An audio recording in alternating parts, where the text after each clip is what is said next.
നമ്മളിപ്പം സ്ട്രെസ്ഫുള്ളായിട്ടുള്ളൊരു സിറ്റുവേഷൻ നമ്മൾ നിൽക്കുന്ന സമയത്ത് നമ്മുടെ വൈഫോ അമ്മയോ ആരെങ്കിലും വിളിക്കുന്ന സമയം പെട്ടെന്ന് നമ്മളെ ഫോൺ വിളിക്കാമെന്ന് വെച്ചു.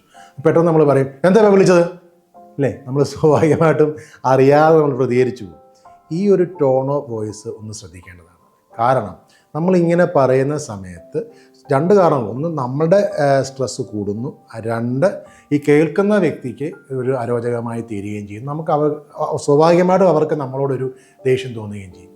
അതിന് പകരം മോളെ ഞാൻ പിന്നെ വിളിക്കാം, ഞാൻ കുറച്ച് തിരക്കിലാണ്, അല്ലെ അമ്മ ഞാൻ കുറച്ച് കഴിഞ്ഞ് വിളിക്കാം എന്ന് സമാധാനപരമായി ആ ചെറിയൊരു ടോൺ ഓഫ് വോയിസ് പറയുന്ന സമയത്ത് അവർക്കത് ഉൾക്കൊള്ളാൻ പറ്റും. അവരുടെ ബ്രെയിൻ അത് ഉൾക്കൊള്ളാൻ സാധിക്കും. ഇത് ഇവിടെ മാത്രമല്ല കേട്ടോ, ഇത് എല്ലാ സ്ഥലങ്ങളിലും, ജോലി സ്ഥലങ്ങളിലായാലും കുടുംബ ബന്ധങ്ങളിലെ വ്യക്തിബന്ധങ്ങളിലെല്ലാം ഈ ടോൺ ഓഫ് വോയിസ് വളരെയധികം ശ്രദ്ധിക്കേണ്ട കാര്യമാണ്. ചില വ്യക്തികൾ നമ്മൾ തൊട്ടടുത്ത് നിൽക്കുന്ന സമയത്ത് പോലും വളരെ ഉറക്കെ സംസാരിക്കും. അത് ചിലർക്ക് ഉൾക്കൊള്ളാൻ പറ്റത്തില്ല. ഇപ്പം നമ്മൾ കേട്ടില്ലേ, കുട്ടികളെയൊക്കെ താരാട്ട് പാടി ഉറക്കുന്നത് കേട്ടില്ല അമ്മമാർ. അവർക്ക് മ്യൂസിക്കൊന്നും പഠിച്ചില്ലെങ്കിൽ പോലും അവർ വളരെ ലൈറ്റ് വോയിസിൽ കുഞ്ഞ് ഉറങ്ങുക എന്നൊക്കെ പറഞ്ഞ് പാടത്തില്ലേ. അപ്പോൾ ആ പാട്ട് അത് കേൾക്കുന്ന സമയത്ത് തന്നെ കുഞ്ഞ് നല്ല സുഖകരമായിട്ട് ഉറങ്ങും. ഞാൻ പറഞ്ഞത് ഈ ഒരു മെത്തേഡിൽ വളരെ സമാധാനപരമായി ശാന്തമായിട്ട് സംസാരിക്കുന്ന സമയത്ത് കേൾക്കുന്ന വ്യക്തിക്ക് കുറച്ചും കൂടി നമ്മളൊരു അക്സെപ്റ്റൻസ് ഉണ്ടാകുകയും സമാധാനപരമായി ആ കണക്ഷൻ മുമ്പോട്ട് പോവുകയും ചെയ്യും.